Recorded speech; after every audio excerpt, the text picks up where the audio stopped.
তো বন্ধুরা, আজ তোমাদের জন্য নিয়ে চলে এসেছি সর্ষে ইলিশের রেসিপি। বাবার সকাল সকাল বাজার থেকে ইলিশ মাছ কিনে নিয়ে এসেছে, যেগুলো আমি ভালো করে পরিষ্কার করে নিয়েছি। তারপর মিক্সার মেশিনে একটু পোস্ত, কালো সর্ষে এবং লঙ্কা পেস্ট করে নিয়েছি। এখানে আমার মশলা পেস্ট করা হয়ে গেলে অন্যদিকে নুন হলুদ মাখিয়ে রাখা মাছগুলো মা একে একে ভেজে নিচ্ছে। কিছুক্ষণের মধ্যে মায়ের মাছগুলো ভাজা হয়ে গেছিলো এবং মা কিছু মাছ থালে এবং কিছু মাছ জামে তুলে রেখেছিল।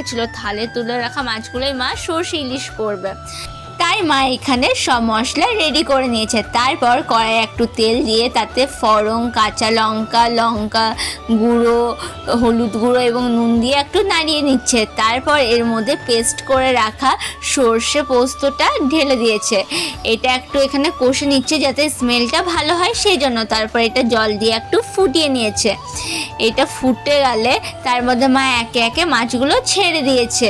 রান্নাটা দেখতে খুব সুন্দর লাগছে না? হ্যাঁ, এটা দেখতে যতটাই সুন্দর লাগছিল, খেতেও কিন্তু ততটাই সুন্দর হয়েছিল। আমার মতো তোমাদের আর কার কার ইলিশ খেতে ভালো লাগে? আমার কিন্তু সর্ষে ইলিশ খেতে খুব ভালো লাগে।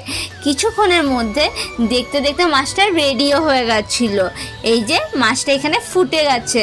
তারপর মা আমাদের এটা প্লেটে সার্ভ করে দিয়েছিল। দেখতে কি সুন্দর লাগছে না?